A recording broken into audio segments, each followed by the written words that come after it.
Assalamualaikum warahmatullahi wabarakatuh.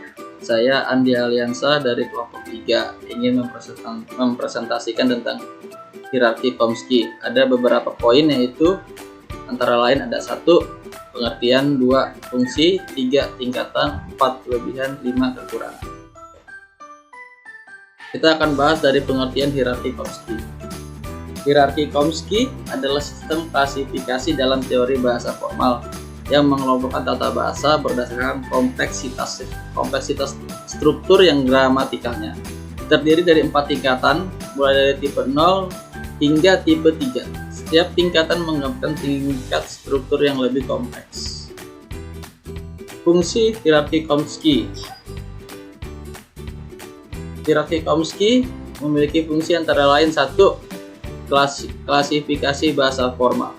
Hierarki Chomsky memberikan kerangka kerja untuk mengklasifikasikan bahasa formal ke dalam 4 tingkatan berbeda berdasarkan kompleksitas struktur gramatikalnya. 2. Membantu dalam analisis komputasional. Hierarki ini membantu dalam menganalisis kemampuan komputasional dari berbagai jenis bahasa formal. 3. Penting dalam pemrograman bahasa pemrograman.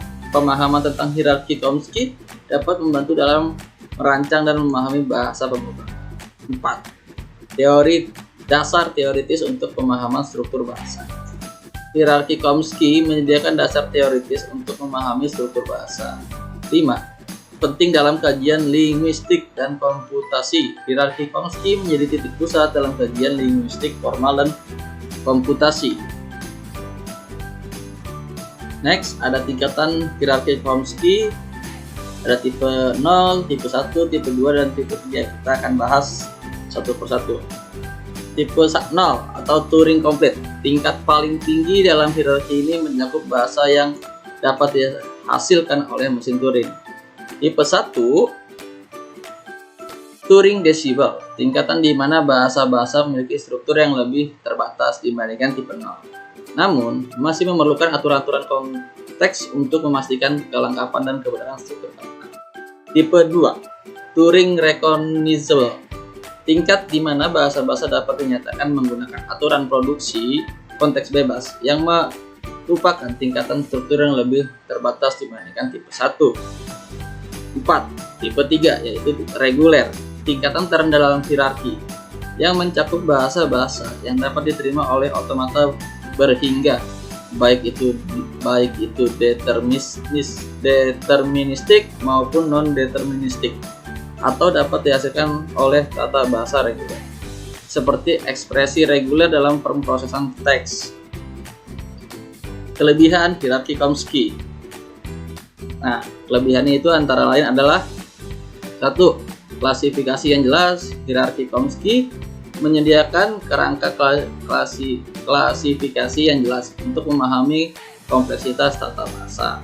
2. Analisis struktural, yaitu hierarki Chomsky memfasilitasi analisis struktural bahasa dengan menyediakan tingkatan kompleksitas yang berbeda.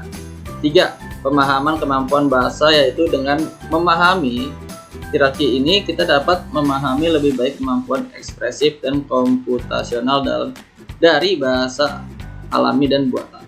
4. Relevansi dalam pengembangan teknologi, yaitu hierarki Chomsky juga relevan dalam pengembangan bahasa buatan.